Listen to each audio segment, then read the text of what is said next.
Assalamualaikum warahmatullahi wabarakatuh. Puji syukur kepada Allah Subhanahu wa Ta'ala. Berkat karunia Allah lah kita bisa berhadir pada kelas hari ini. Terima kasih kepada Ibu Yuli Astuti, MSI, dan kepada teman-teman sekalian. Nama saya Desri Ramadhani. Saya akan menjelaskan mengenai perkembangan derivat ektodrem. Nah, sebelumnya kita sudah mempelajari bahwa pada proses gastrulasi sudah terdapat tiga lapisan tubuh, yaitu ektodrem bagian luar, mesodrem lapisan bagian tengah, dan endodrem lapisan bagian dalam. Selanjutnya yaitu proses pembentukan organ disebut juga dengan organogenesis. Proses organogenesis ini adalah pembentukan organ tubuh atau alat tubuh. Pada lapisan ektodrem akan terbentuk organ kulit dan turunannya serta sistem saraf. Sebelum kita mengetahui turunan-turunannya, kita harus tahu apa sih itu derivat ektodrem. Nah, derivat sendiri artinya adalah turunan. Sedangkan ektodrem adalah bagian terluar atau pada awal pada perkembangan embrio. Ektodrem dapat disebut sebagai selebaran embrionik luar yang melapisi sebuah embrio. Turunan ektodrem terdapat ektodrem permukaan. Nah, ektodrem permukaan ini dapat berupa epidermis, rambut, kuku, kelenjar kulit, kelenjar susu, kelenjar hipofisis anterior, emel gigi, telinga, lensa, serta hidung. Dan juga terdapat neuroektodrem, yaitu neural top, sistem saraf pusat, retina, badan pineal, epifisis, dan hipofisis posterior. Dan terdapat juga krista neural, yang di dalamnya mencakup ganglion, saraf kranial, dan saraf sensorik. Selanjutnya yaitu mengenai kulit. Kulit adalah bagian paling luar dari jaringan tubuh. Kulit dapat memberikan perlindungan bagi jaringan-jaringan yang ada di bawahnya. Jadi, kulit ini dapat sebagai pelindung atas jaringan-jaringan yang berada di bawahnya tersebut. Nah, proses pembentukannya terdiri dari suatu lapisan luar yang disebut sebagai epidermis, berupa suatu epitel dan berasal dari lapisan lembaga ektodrem. Pada epidermis, tahap permulaannya terdapat selapis tunggal sel ektodrem. Pada bulan kedua terdapat epitel tersebut membelah dan menghasilkan lapisan gepeng, periderm atau epitrichium. Nah, selanjutnya pada lapisan basal terdapat zona intermediate.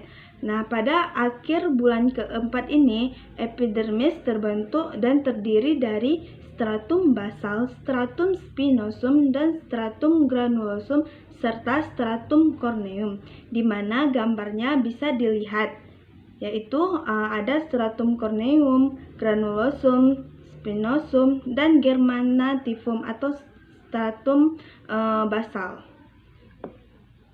Selanjutnya yaitu pembentukan rambut. Sebuah folikel rambut dimulai sebagai proliferasi stratum germinativum epidermis dan meluas ke dermis yang dapat mendasarinya.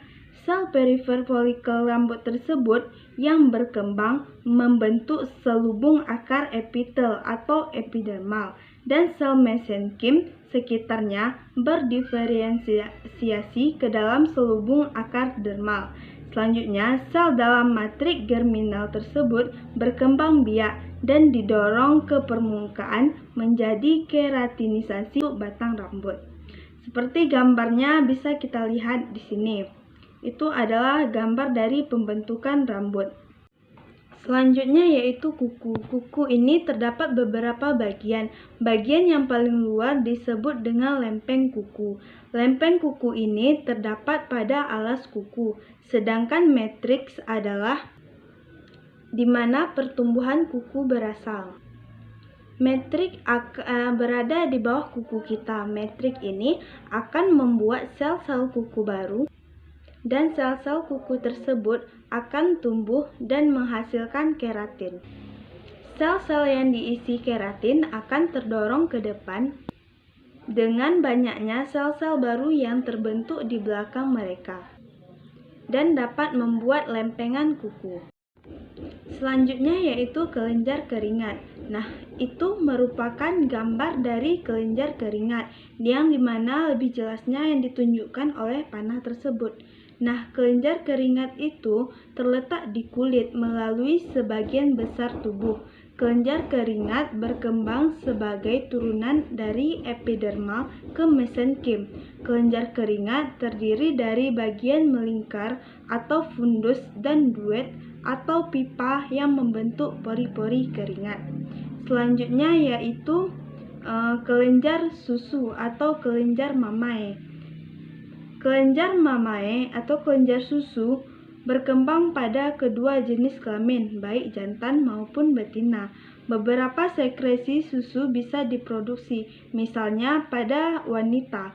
Payudara dapat membesar karena adanya perkembangan dari kelenjar susu tersebut dan akumulasi lemak yang terkait terhadap perkembangannya. Sistem duktus dapat terjadi karena meningkatnya kadar estrogen, prolaktin, dan hormon pertumbuhannya. Kelenjar mia sebagian besar berkembang sebagai tunas dari sisi selubung akar epitel yang berkembang dari folikel rambut. Sel-sel pusat alveoli memecah, membentuk sekresi bermia atau sebum. Kelenjar mia dapat berkembang sebagai tunas dari epidermis. Seperti dapat kita lihat ini gambarnya, di samping folikel rambut itu terdapat kelenjar mia. Nah, selanjutnya yaitu hipofisis anterior dan hipofisis posterior. Hipofisis ini awalnya terjadi evaginasi dinding ventral di ensefalon, lalu menghasilkan infundibulum. Setelah itu, infundibulum ini akan membentuk hipofisis posterior yang berfungsi sebagai neurohipofisis. Nah, kemudian permukaan dari ektoderm akan melakukan invaginasi dan membentuk kantong Rathke yang akan membentuk hipofisis anterior. Selanjutnya yaitu emel gigi. Nah, pada emel gigi ini terdapat 3 fase, yang mana yang pertama yaitu fase Bastei, fase Kapstei, dan fase Bastei. Yang pertama fase Bastei atau disebut juga dengan fase inisiasi.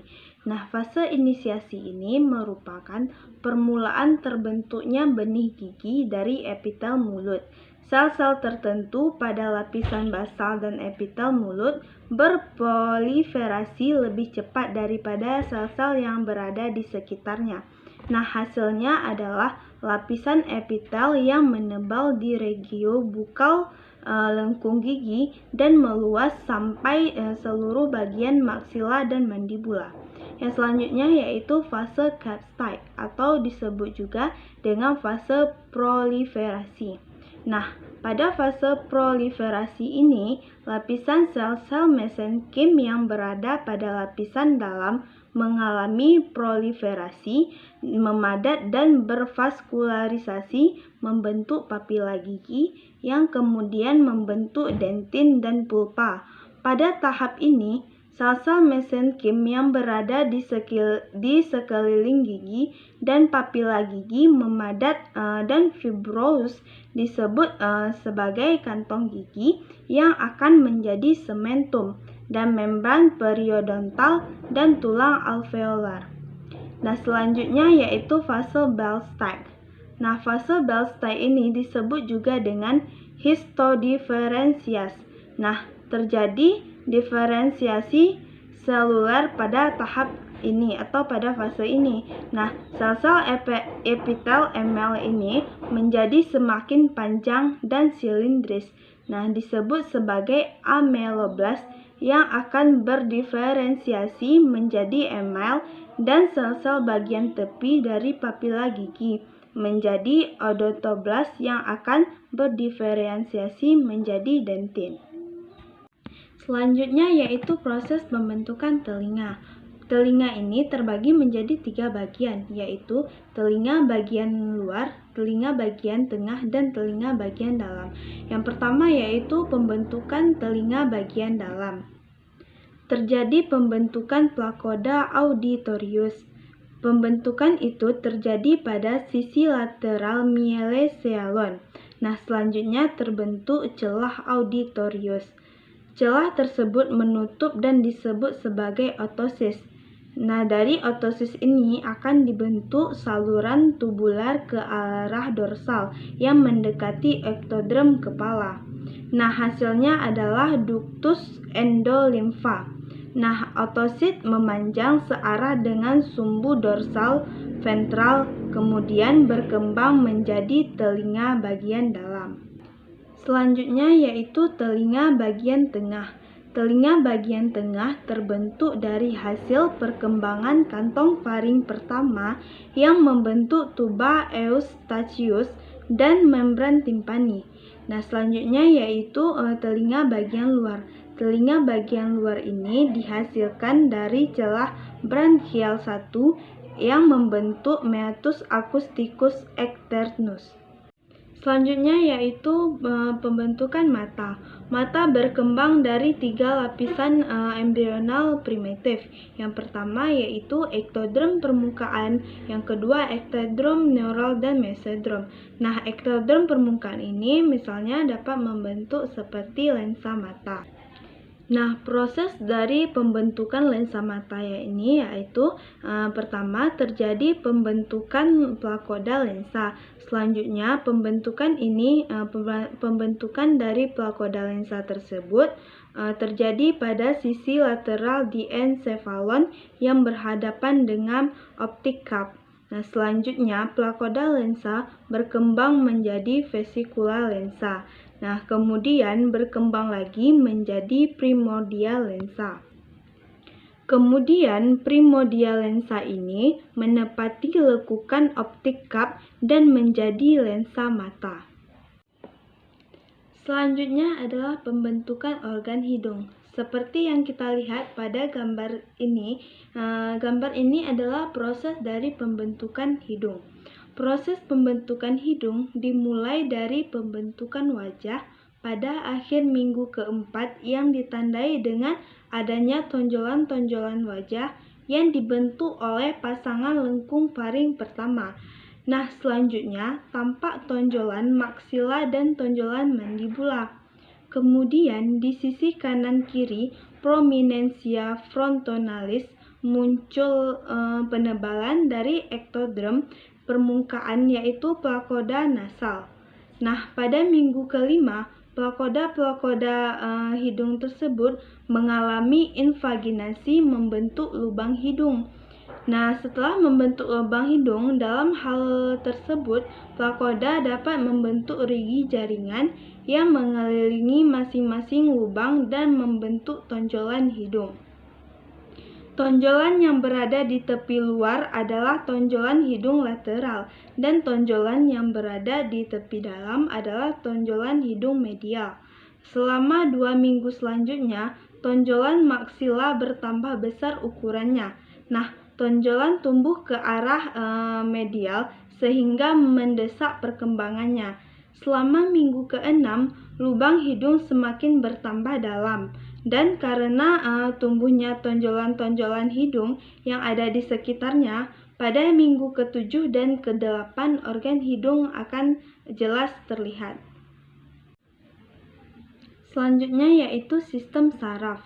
Neurulasi merupakan proses awal pembentukan dari sistem saraf yang melibatkan perubahan sel-sel ektodrem bakal neural dimulai dengan pembentukan keping neural, lipatan neural, dan terbentuknya tabung neural.